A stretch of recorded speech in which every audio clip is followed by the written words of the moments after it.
Como é que eu devo confessar os meus pecados para o sacerdote? Veja, nós estamos fazendo uma série de vídeos de como fazer uma boa confissão, uma confissão frutuosa. Só que a gente usa a palavra confissão em geral para falar do sacramento, o sacramento da penitência, o sacramento da reconciliação. Acontece que dentro desse sacramento tem uma parte que é propriamente a confissão, ou seja, aquele momento em que você acusa a você mesmo dos pecados que você cometeu. É a confissão ou acusação dos pecados. A primeira coisa que você deve notar é que essa palavra acusação e confissão são palavras tiradas dos tribunais. Ou seja, um réu confesso é um criminoso que está dizendo eu cometi mesmo, eu estou admitindo. Uma acusação é quando o advogado de acusação, o promotor público, vai lá e diz: foi isto que foi cometido, foi este o crime. E é isso que você deve fazer na confissão. A confissão é o tribunal da misericórdia de Deus. O padre está lá sentado como juiz. Em nome de Deus, ele irá perdoar os seus pecados. O penitente é o réu. Por isso, a posição tradicional com a qual nós fazemos a acusação dos nossos pecados na confissão é de joelhos. Claro, em alguns lugares não há possibilidade de se ajoelhar, a pessoa pode fazer sentada, não tem problema nenhum. Mas, tradicionalmente, a melhor posição é realmente de joelhos, por quê? Porque você está se colocando como o criminoso diante do juiz. E é importante você lembrar que você está lá como acusador. Muita gente se apresenta diante do sacerdote para fazer a confissão como se aquilo fosse um desabafo, não é? A pessoa começa dizendo: Padre, eu quero dizer o que está mais me machucando.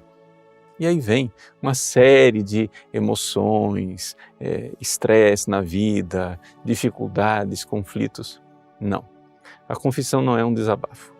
A confissão é o lugar em que nós iremos apresentar a Deus os nossos pecados, sem ficar nos justificando, sem ficar inventando desculpas e nem floreando demais as coisas. Por isso, quando nós vimos a preparação para este momento bem delicado da confissão, da acusação dos pecados, nós dissemos: faça um bom exame de consciência. Neste exame de consciência, anote os pecados dos quais você está se arrependendo e tem o propósito de não mais voltar a cometer os pecados graves, os pecados mortais. E então você, ali diante do sacerdote, vai apresentar essa lista.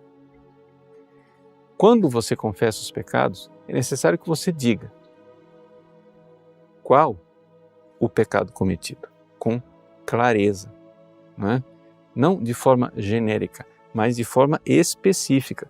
Não adianta você chegar e dizer assim: pequei contra a castidade. Isso é uma coisa muito genérica, não é? Mas como pecou contra a castidade? Existe a masturbação, que é um pecado solitário, ou você pecou contra a castidade com uma outra pessoa? E você que pecou contra a castidade, você é casado ou você é solteiro? A outra pessoa era casada ou era solteira? Era do sexo oposto ou do mesmo sexo? Todos esses são detalhes que mudam, né, a espécie do pecado e que precisam ser colocados com clareza.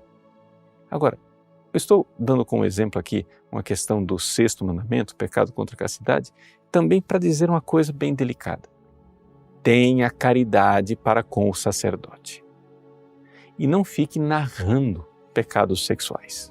Ou seja, você só diz o que cometeu, o número de vezes, se houver algum agravante, acrescente o agravante e pronto.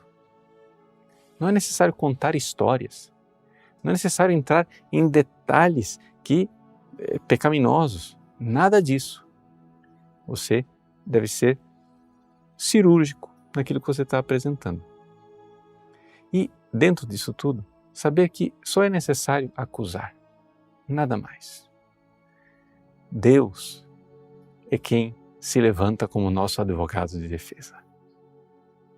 É Ele quem então, que é juiz e advogado de defesa, e vai lhe dar a absolvição. Você, nesse momento da acusação dos seus pecados, irá prestar bem atenção nos conselhos que o sacerdote irá lhe dar como médico das almas para fazer com que você não mais repita esses pecados. Ali, você está recebendo palavras que, claro, vêm do sacerdote, e vindo do sacerdote, vem de Deus. Claro que pode acontecer de você encontrar um sacerdote que não seja tão bem preparado, mas é importante que você receba aquilo que vem da tradição da igreja, da experiência dos santos, dos 2000 anos de história da igreja, para que você não queira inventar um caminho sozinho. Pois bem, vá e se confesse bem. Para você se confessar bem, é bom também que você escolha um sacerdote que esteja preparado para esta função. Se você por acaso encontra que um sacerdote estava menos preparado ou deu uma orientação que você vê claramente que não está conforme a tradição da igreja, evite voltar a esse sacerdote, procure um outro. E se você encontrar um bom confessor, saiba, você encontrou um tesouro. Então, que Deus abençoe você. Se apresente diante do tribunal da misericórdia de Deus. Se acuse, sim. O próprio Jesus, nosso advogado, irá se levantar para defender você, lhe dar absolvição como justo e misericordioso juiz.